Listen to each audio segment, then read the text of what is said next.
Hi, everyone. Welcome. We're very happy to see so many participants tonight. I hope you're all doing well and ready to go, because we'd like to start immediately with a very quick activity. This is just, if you look on the screen, you will see one of my prompts that I used in ChatGPT. So I prompted ChatGPT to give me an image of one doctor and two nurses. And I wonder if you have any idea what kind of image I got. So what do you think the doctor looks like? What do you think the nurses look like? Any ideas? Feel free to write your answers in the chat. Okay, yes, people are writing male doctor, two female nurses. Someone said an old man. All right. And someone is saying it's going to be a sexist image. Let's check if you were right. Yes, it is a man, although not too old, I would say. And yes, two female nurses.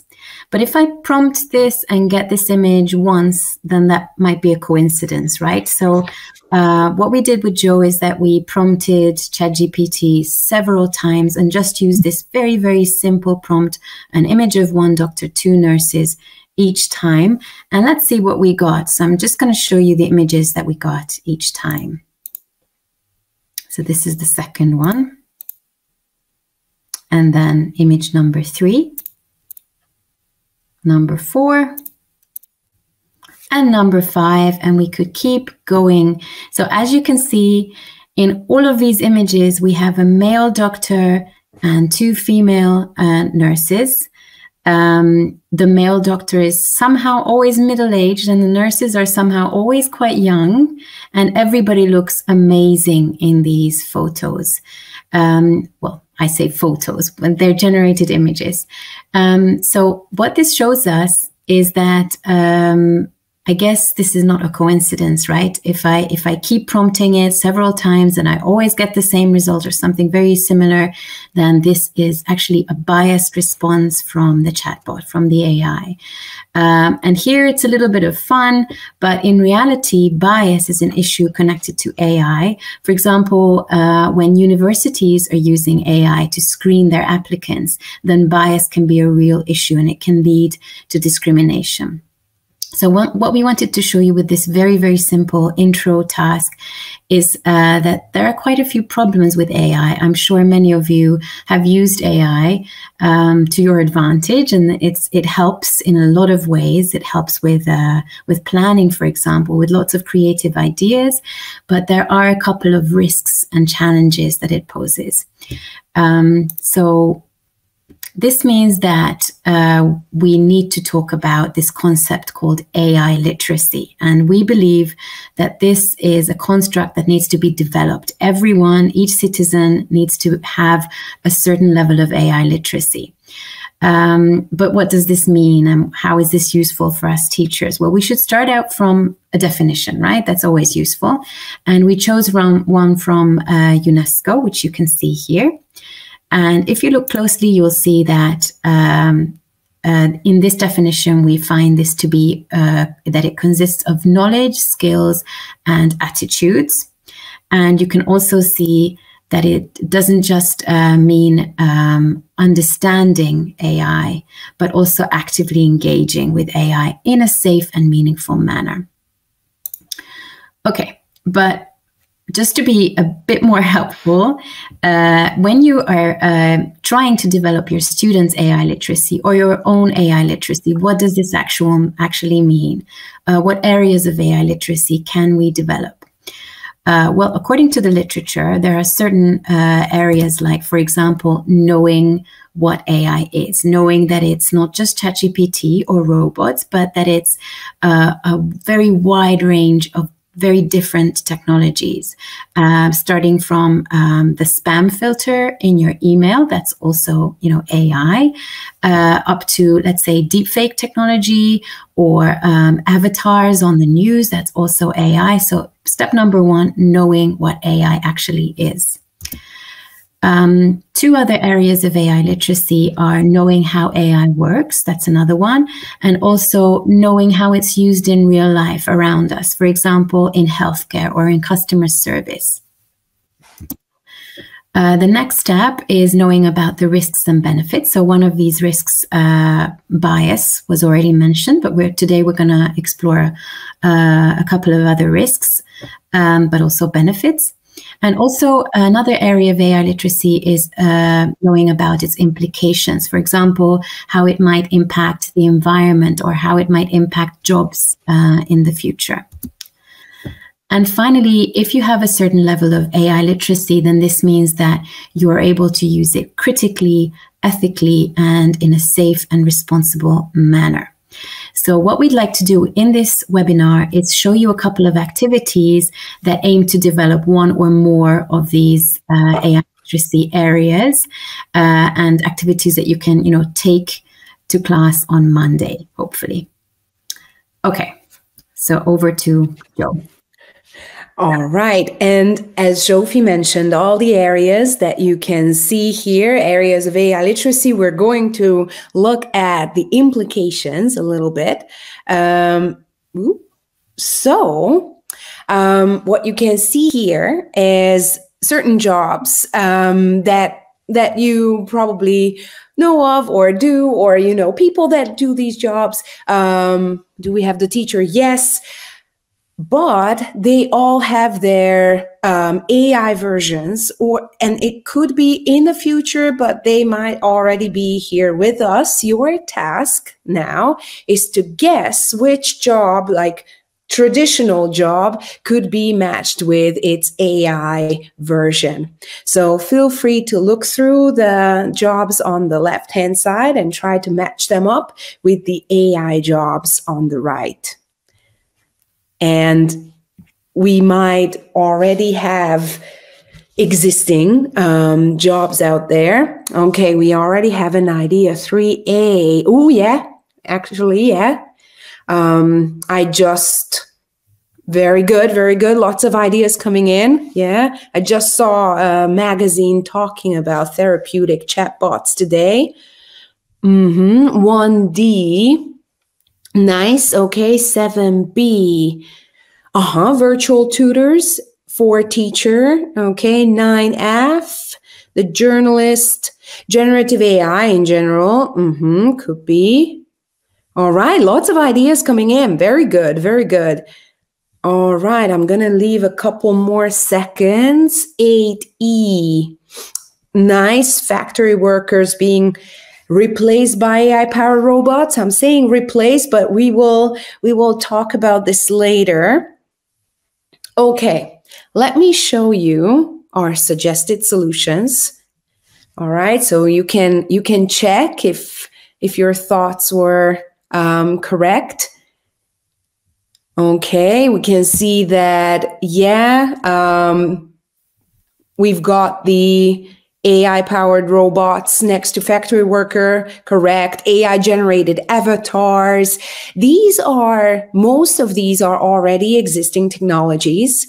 And this would be the first half of the activity, talking about different jobs, learning new vocabulary. But the main thing comes next, because I also sort of mentioned the teacher will be replaced by this. The factory worker will be replaced by that.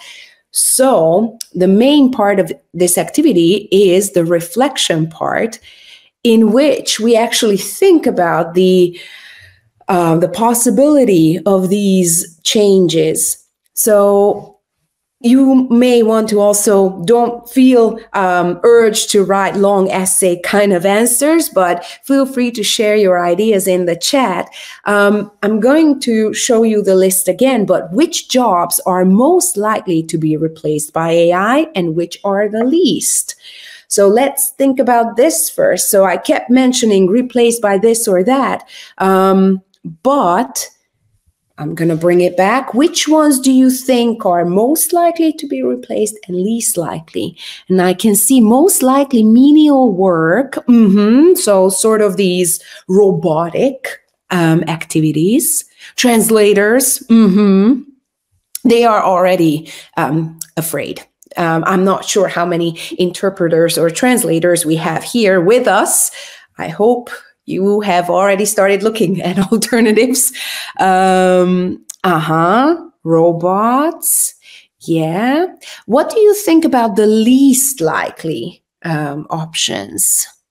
Taxi drive. Ooh, self-driving cars need infrastructure, you say. For sure, but once we have the infrastructure, they could just fire all the drivers. Therapy, plumber. I completely agree. Yes, we will always need someone to fix our plumbing, unfortunately. Therapeutic robots. Infrastructure in Germany needs decades. Good, good. If we have bad infrastructure in our countries, we are going to be safe. Lovely, good, good. Yes, someone just mentioned, Anka, thank you, like this kind of the human element in the entire equation, because that could be the next question, like which of these already like exist and which of these don't exist yet. Most of these already exist at a certain level, but then to make them widely accessible, make like this kind of human or lack of human touch might be the problem. So the other reflection question is, what kinds of tasks does AI do well? Which you actually mentioned, this kind of human element. So we do have therapeutic chatbots, we do have virtual tutors, but humans can still do certain things better. And some things can be outsourced to AI. And of course, we don't really know what's going to happen in the future. But as long as infrastructure needs developing, it seems we're safe. Repetitive work. Oh, nice. I like this one. Spontaneous human reactions are more difficult to replace. If you remember, I mentioned I saw an article today in a free magazine, by the way, and they said the same thing, that this kind of, it was about therapeutic chatbots, the instant reactions you get from humans, like eye movement, little smiles. These are spontaneous reactions that show that you're actually talking with an empathetic human. So those are still things that make us irreplaceable. So this was one of the activities that we wanted to show you, which is called AI in My Future Job. And with the other activities, we are also going to show you like which age group we were thinking, or for this particular activity, we were thinking 13 plus, and level wise B1 plus, because they might need some thinking, they need some language to express their thoughts.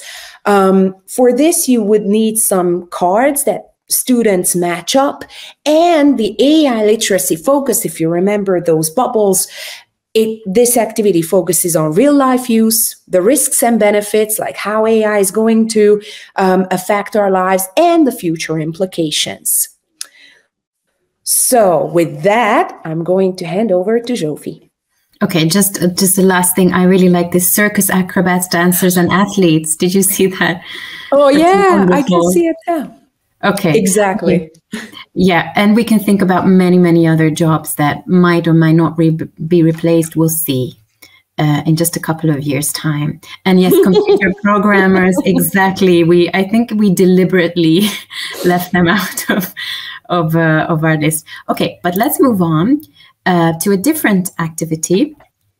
And this, well, it begins with, I guess, a couple of like smaller activities where you might be wondering, what does this have to do with AI? But bear with us. We're going to come to the AI part of it, but let's start with this game. I'd like you to look at this description of a song that you might know and type in the chat box which song you think it is. You can type the musician or musicians and the song. Yes, we've already got a couple of great solutions. So you're saying that it's Taylor Swift, Shake It Off. And you're right, it is. Let's look at a different one.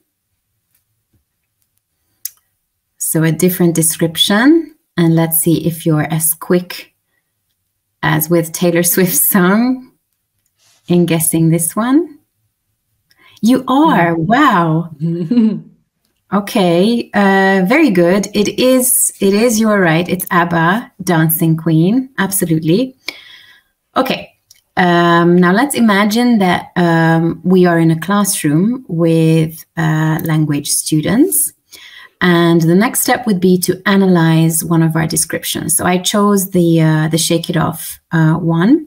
And let's look at how this description is built up. So we've got some information about the genre of this song, right? It says it's a happy pop song. Okay. We've got information on the melody. It's got a cheerful, catchy melody. So we can see that there are lots of adjectives in this description. And there's also info on the vocals, youthful female vocals, as well as the tempo, and also the lyrics or the theme of the song. So if we look at it this way, with all of this information and analyze it a little bit, it could even look a little bit like a prompt that we could, if we wanted to, that we could copy paste into an AI song generator to see what happens. But before we do that, here's the task that follows. With 3 number ones, we're sorry about that. It's supposed to be 1, 2, and 3. So here it says the first task is to work in pairs and to find a song that you both like and write a similar description, just like the Taylor Swift one about this song. The next step is to swap descriptions with another pair of students and guess each other's songs. And then share with the rest of the class. So we're not going to do all 3 steps. In a classroom, you would follow these 3 steps. But now let's just do an individual writing exercise where we'd like you to think of a song that you kind of like or you think is interesting and try to write a description like this about it and type it in the chat box. And we're going to try and guess your song. We never really, can we sometimes guess it, Joe? We're not very good at this. Sometimes, but yeah, sometimes. We're not very good. Okay. Yeah, so feel free to, some people are already typing, good. And feel free to help us. So if someone has given us a description of a song and we're struggling to find out what it is, then do help us, please, with your guesses of what it might be. And of course, another thing, if we're thinking of this as a prompt, then it doesn't actually have to be this detailed. It helps if it's this detailed, especially with the language focus. So if you're doing this in class, then students can be, encouraged to include lots of adjectives, to use descriptive language. But in reality, it's okay to have a much shorter prompt. So you're welcome to make it short this time. Let's see what comes out of it. Let's see. And while you're typing, let me just explain what will happen. So we're going to look at your descriptions. And Joe here is going to pick one and copy paste it into an AI song generator. And we're going to listen to the AI version of your favorite song and then reflect, because that's the most important part of this game. Okay, we've already got a couple coming in. So we've got, it's very fast, uplifting pop song asking you to join him. Probably join me, although I have no clue. I would actually guess like Manuel's chat message might be AI generated as well. I'm not sure, but like there are so many adjectives there. True. So it's rock, very powerful. It seems it's hard rock. What do you think? Living life on one's own terms, about freedom, rejecting authority. Any guesses? God, I'm just stuck with the rock and that. I cannot think of anything. Yeah, we warned you. We're not very good at this, unfortunately. Yeah. But someone might, yes, Manuel saying very good, correct. To what? Did someone guess it? I can't see. I'm not sure. Well, if this is okay, let's. Okay. I'm doing something in the background. Okay. It's My Life, Bon Jovi. Is I it? think that's a good guess. Oh, great. Okay, very nice. Okay.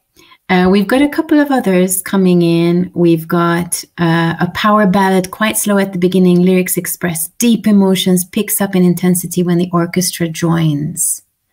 Oh, it's a power ballad and there's an orchestra. Oh, so many. Highway to Hell. Yes, and I guessed it right that it was AI generated. Okay, great. Okay. And it's Highway to Hell. Okay. All right. Yes. I was wondering. Okay. And we've got Queen. Which one? The power ballad with the orchestra? I think there was something about a mother and killing someone. Oh, goodness. Okay. A mother and killing someone. Okay. Right. So, as we're doing this, could I ask Joe to choose one and maybe leave the screen first because we're going to... Sorry. Yes. It's okay. Just to choose one and generate a song. Yes. Based on that description. And while we're waiting for Joe to... oh, don't worry. It's already done. Oh, wow. Very fast. Okay. So no waiting here, but let's start with a bit of reflection. So what we're going to do is what Joe has already done is that she's generated music with AI. And the first question is it okay to do so? We're doing it right away. We're doing it now, but is this okay? Is what we're doing unethical for some reason or not? Please type in your answers to the chat box. And the other question is, how do you think AI will change the music industry? Of course, this requires a longer answer. So feel free to just type your answers to question 1, but question 2 is another question you could ask your students in this activity. Oh, we still have people guessing. Yes, this is I think both of us, Joe and I, we've tried this several times and we always have the feeling like people cannot stop. It's such an exciting game. But let's get back to the AI part of all of this. And let's see what you think. Is it okay to use AI to make music? And there are several aspects from which we can approach this question. Yes, and someone saying we need the solutions because we will all be stuck. Yes, we're sorry. We're sorry for starting this. But we already have something coming in. So Stephanie's saying it will commercialize music even further, and it will make it harder for artists to be successful. Okay, that's a very good point. Let's see if everyone agrees. Carolina is saying yes and no. Lift music, waiting room music, then it's okay to use AI. But symphonies, operas, the quality music that we all love, we need humans for that. She hopes, I think. Okay. And people are saying that it's generic, that it's not really quality music. We will wait and see. When Joe shows us. And yes, AI is already used in a lot of music production. You are absolutely right. And just a side note, the two companies, Suno and Udio, which I guess are the most popular AI music generators, are being sued for copyright infringement by big music labels like Sony, for instance. So yes, you are right about artists or making life more difficult for artists and for them to be successful. So Joe, How are you doing? Are you ready? Do you think you could share I've got everything. Let me, yes. Okay, yes. Can you see, Suno? Yes, we can. Okay. What about the sound? All right.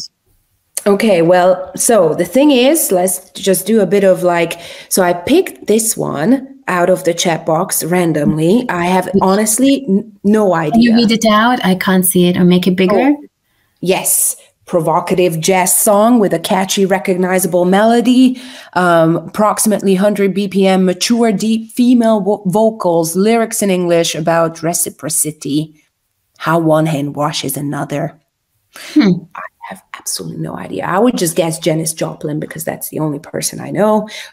But I don't think that's her. Yeah, but let me just show you what happens. And typically when you click, so first of all, you've got lots of options here. You can also provide lyrics if you want to. For example, either you generate your lyrics in ChatGPT or you write it yourself. You can then use it. You've got more options as well with there's a new model that has just come out. You can personalize it even and customize it even further.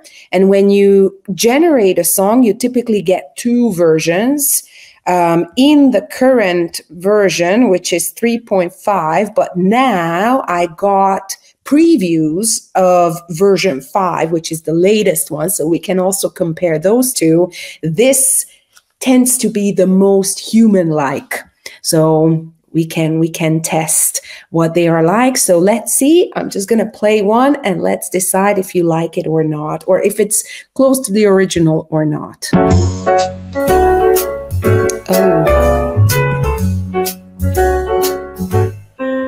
You give me a look, I give you a smile. We dance this waltz of give and while. Your words like rain, they water my ground, and I send back blooms where love is found.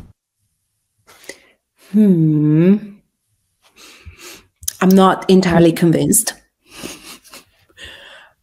Let's see. Sounds like a love song. Let's see what this new version is like. I have no idea. Oh, it's lift music.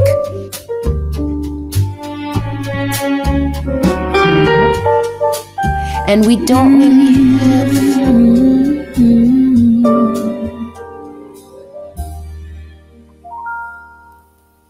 It's a dance, a give, a take.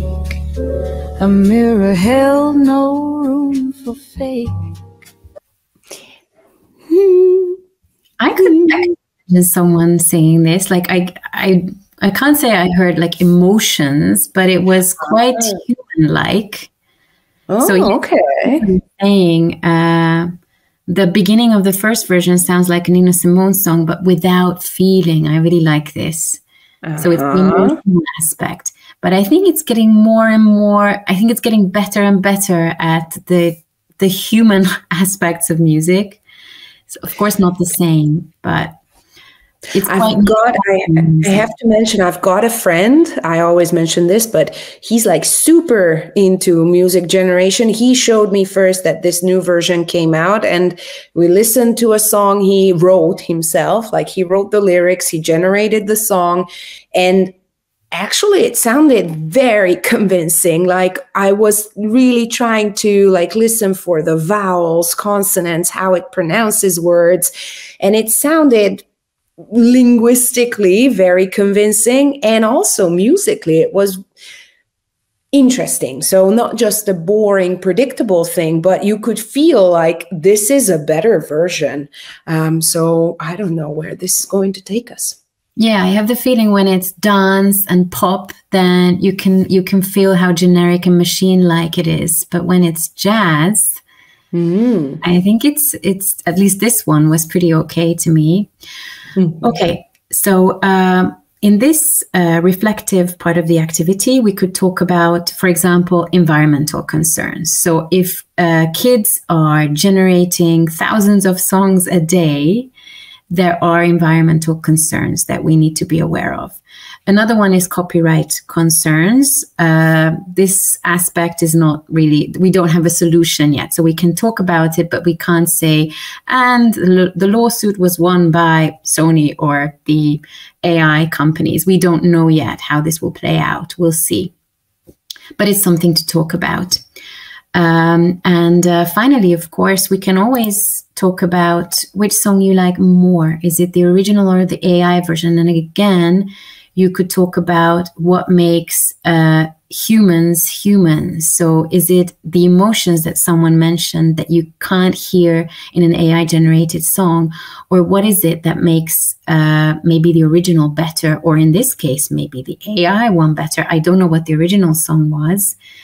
Probably it's a better song, to be honest. But yes, I agree with Stephanie. Considering the short prompt and the little information, the result is quite astounding. I would agree with this. So this activity, we thought, could be played with 12-year-olds or older students. Depending on the description, the model description that you show the students, it could already be played at A2 level. Or of course even C1 level if you want your students to write very complex descriptions of their songs. If you'd like to play it in a way where you pick one song description and then you, the teacher, you generate it for the rest of the class, then you only need a classroom device with internet access and speakers. So only one device is enough. And the AI literacy focus of this activity is the implications of AI, environmental, and the way it might impact the music industry, critical use, thinking about when or when not to use AI tools and for what purpose, and ethical and principled use as well, depending on the questions, these reflective questions that you choose to introduce to your class for discussion. Okay, and Joe has posted the link of the song that we created. And yes, I am also dying to know what was the original song. Can Carolina share the original song with us? We'll see. She's typing. She's typing. Good. Oh, from Chicago. I would never have guessed. Me neither. Wow. Okay, it's a good one. That's a very good one. And thank you for that. Okay. Shall we move on? Yeah, let's move on. So we kind of looked at, so basically with AI literacy activities, you always have both sides of the story. Like, for example, in this case, we generated songs. It's amazing. It's, as someone mentioned, astounding what AI is capable of, but we also see the dark side of it, the environmental concerns, copyright issues. So it's something that we always have there, like, what's the negative side of all this? And the next activity, which is called What Could Go Wrong, looks at this side of the question. So I'm going to show you, and I hope you can see these bubbles. These are certain situations that you can show your students, again, in the form of cards. And we're going to do the same thing that we would do in class. Just look at these situations and try to speculate, imagine what could go wrong if you did these. So, for example, if you uploaded your medical report diagnosis into an AI chatbot and asked for advice, or what would happen if you uploaded images of private work documents and asked an AI chatbot to explain them to you. These are, if you think about it, these are not so far-fetched ideas, because a lot of people are already doing these because they think, well, that's what the AI chatbot can do for me. It can help me. So I'm going to upload a contract and get it explained or shortened or summarized. I will ask the chatbot to write an entire essay for me as my homework task. So what could actually go wrong in these cases? Also, we've got like what could go wrong if you ask the chatbot to help you break some systems or give you ideas how to do illegal things, which again, people have thought of because it feels like you're asking not a person, but just a thing. And you think that, of course, I'm going to ask my deepest thoughts. What can go wrong? What do you think? You can see some people typing. You might have already seen some like actually these happened. So there were some articles about similar situations already. Okay. Lots of very, very deep answers are probably coming in. Okay, while you're typing, I'm just going to explain that, de-skilling. You will not learn much and oh yeah, very good, very good. So this is what teachers are really worried about. I can totally agree that if students start using AI for completing every single task, what's going to happen with their knowledge, creative thinking, critical thinking? Good idea. So you can play this activity actually by like cutting these cards up, having students walk around the room and exchange these cards, discuss their ideas. Oh, nice. Yeah, the internet never forgets. Lack of privacy, absolutely. Yeah. Yes, sometimes you think like, come on, who cares about my password? Who cares about my medical record? But then maybe these can be connected. Yeah, someone's asking about the environmental implications. We will answer that later. A little bit later.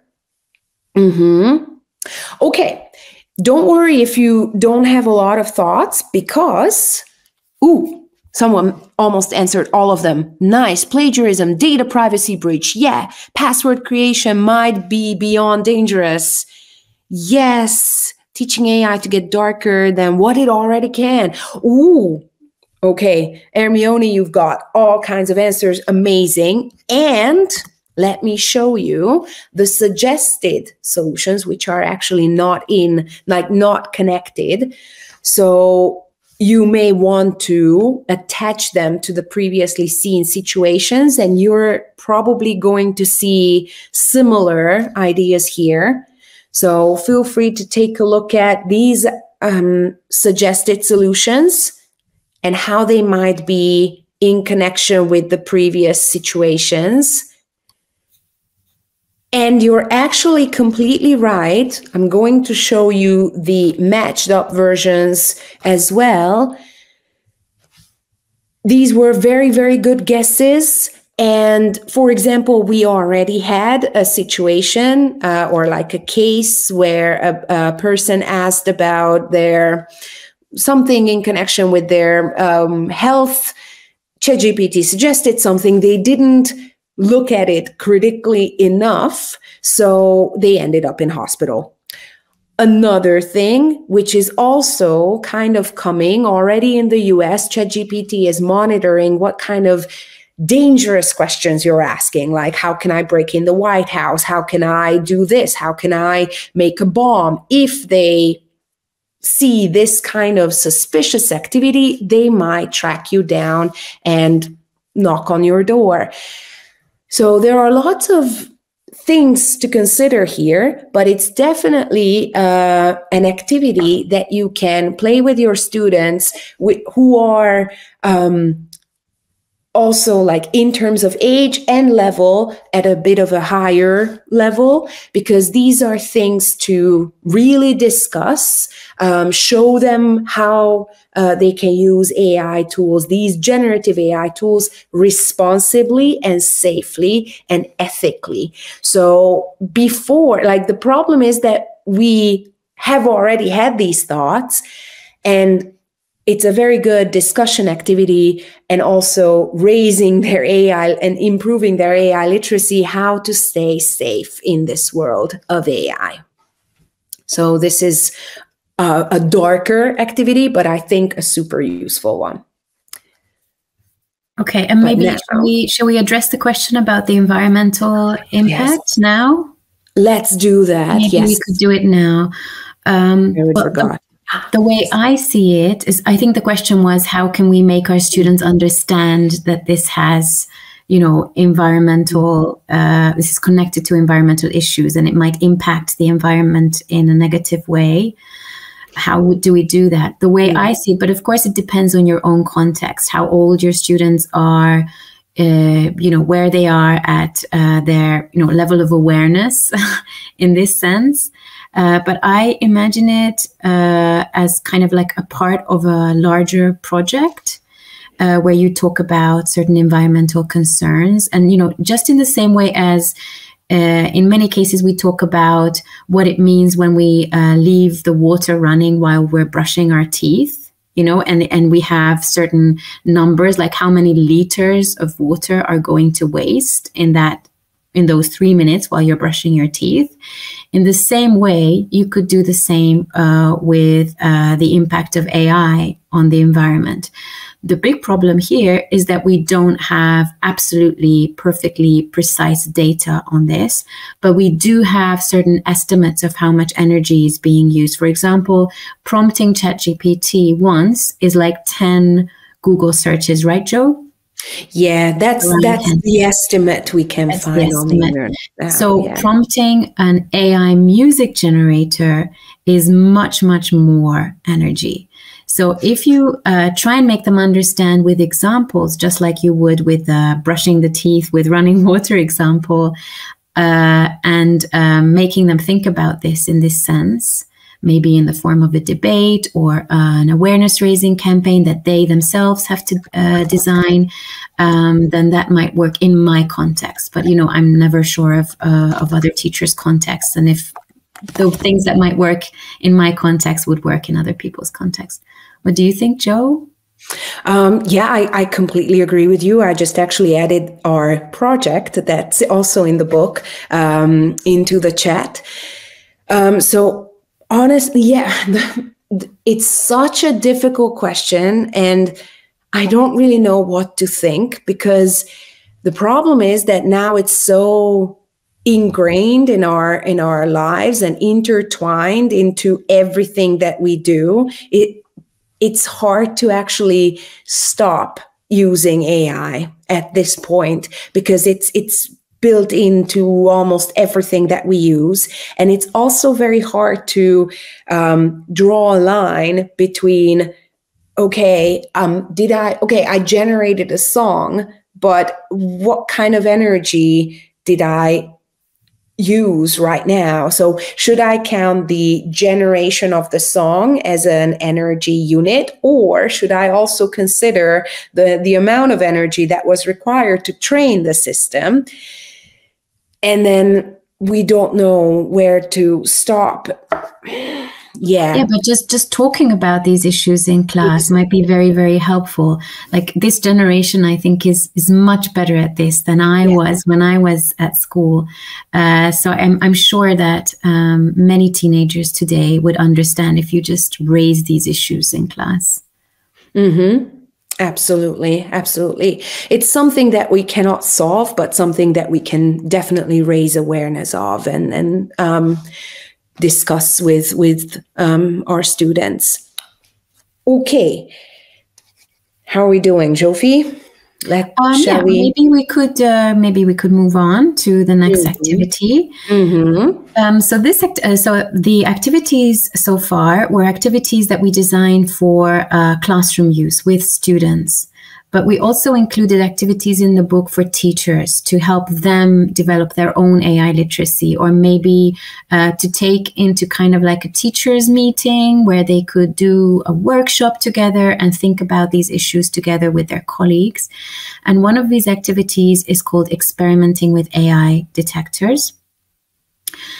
So here is the first question that you could discuss with your colleagues, but maybe you could answer it now, is, have you used an AI detector before? And if yes, what was your experience? So we've listed a couple of detectors here. ZeroGPT was one of the first free tools that you could access online, but there's Quillbot as well. Turnitin is a paid tool that we use at the university where we teach with Joe. Let's see if you've ever used these. Some people have already typed in that they've never used this before, and Sabina's already saying it's not reliable. And Carolina's writing ZeroGPT is useless. It didn't detect anything. So many people are saying never trust an AI detector. And I think that's actually what many teachers share as a belief, is that detectors are rubbish. They won't work for us. They won't detect what we want them to detect.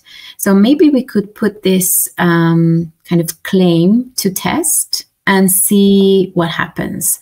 So in this activity, we first create something, 100% AI. We're going to use ChatGPT for this.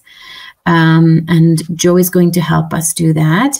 So she's already opening ChatGPT. Yes. Good.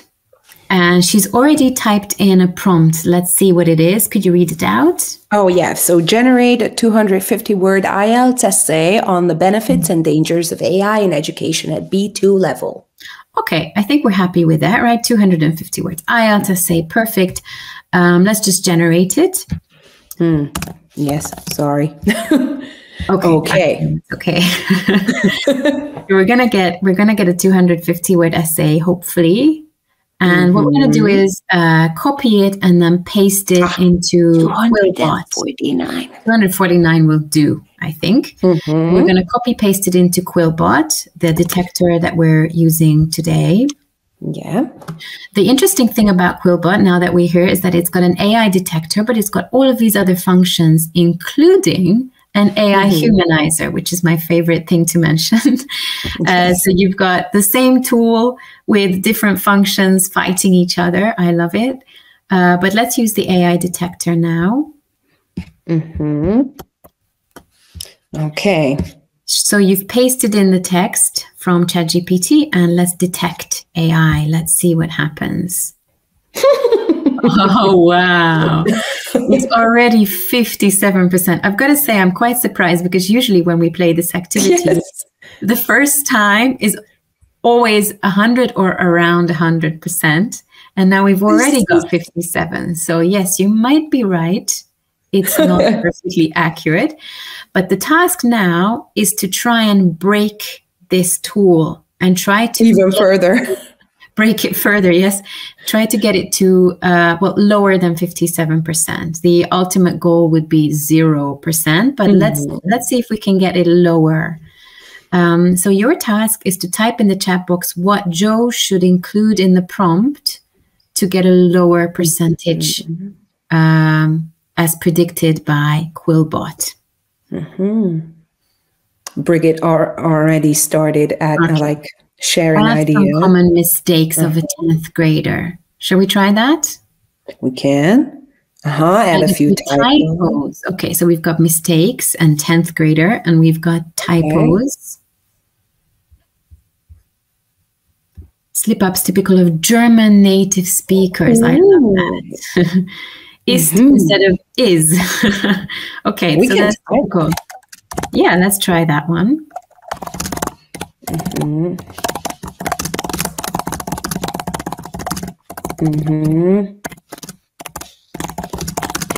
Okay. Should that be enough? Maybe add some typos. Maybe we could combine the two suggestions. And some typos. Okay.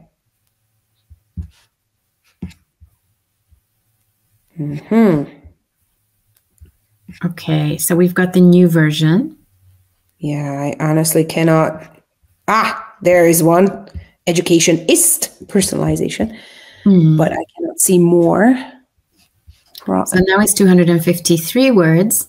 And let's check if we get a lower percentage with this one. Okay, let's see. I knew it. So we get a higher one. So we started quite low and now we've got a higher one. So again, this underlines our claim that this detector is not perfectly reliable. But let's try some other strategies. Maybe it will work. So yes, we've got some very specific suggestions, like automatically with instead of a double L, a single L, and things like that. Use less sentence connectors, someone says. Okay, which one shall we try, Jo?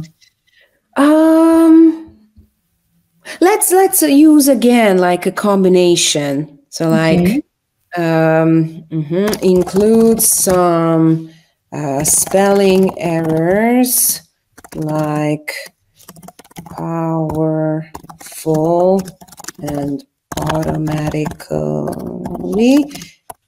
And what was the other one? Maybe we could say not too terrible, right? Or some minor spelling errors. Some minor spelling errors. Okay. And then fewer sentence connectors. Okay. I can't see what I'm typing, but I think it's okay. Yeah. It'll manage. But yeah, so what kind of essay or the quality of the essay that's going to come out of this is a different question, of course. Yes. But we got one with 247 words. Let's check that one. Let's see. This is going to be our final test. Well, we're back to where we started. It's lower than before. And we could play this for ages, right? But the main idea here is that, yes, unfortunately or fortunately, detectors don't work. So what this means, and I think many of us have thought about this before, is that we need to rethink our assessment systems. We need to figure out how we could assess, especially our students' writing for exams, for example. We see many teachers bringing writing back to the classroom, doing pen and paper, essay writing in class. And we wonder what your solution is. Of course, solutions, whether it's a good one or a bad one, depends on the context. So, we have our own solutions, but I'm sure for your own context, you have yours to some extent. But unfortunately, I think everyone has problems with this, right? So no one has like the perfect answer of how we could solve this situation. Yeah. Actually, somebody like Birgit is suggesting the watermarks, and several companies, or at least I've heard it, that yes, they are experimenting with these watermarks. But the problem with that, again, is that we're just we are clinging on to traditional methods of assessment. So the watermark might solve the issue for a day, but then students are going to come up with further ideas how to trick the watermark. And companies, of course, not just students. And companies, yes. So yeah. Okay. And we are getting very, very close to the end of this session today. So something that we'd like to share with you is further amazing resources. So we'd like to recommend not just our book, but there are some others out there as well that we wholeheartedly recommend. For example, we've got these the projects, ISTE projects. We've got the ethics curriculum by MIT, an amazing resource. If you get the handout, all of these images are clickable, so you can access these resources. They are super, super useful and printable. You can take them to class right away. And a couple of words about our book.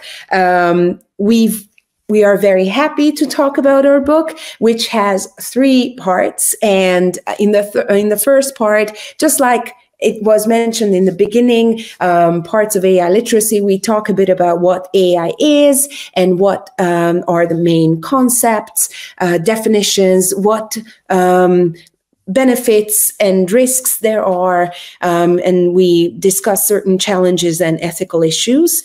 That's like the introduction, but the main part is part B, where we have all these activities that you saw a glimpse of, and they are made up or organized in this way that you always see what kind of level they are aimed at, what age group they are aimed at, and what AI literacy area they focus on.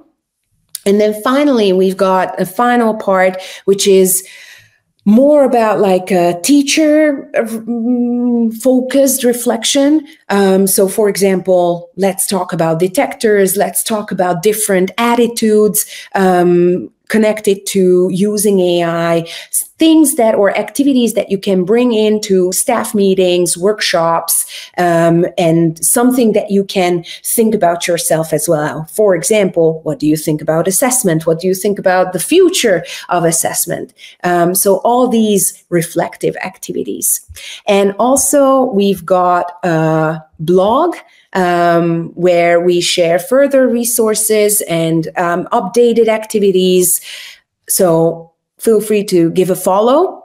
And we are very, very grateful that you came today and you were so active in the chat. And I think it was an amazing session. So thank you very much for being here.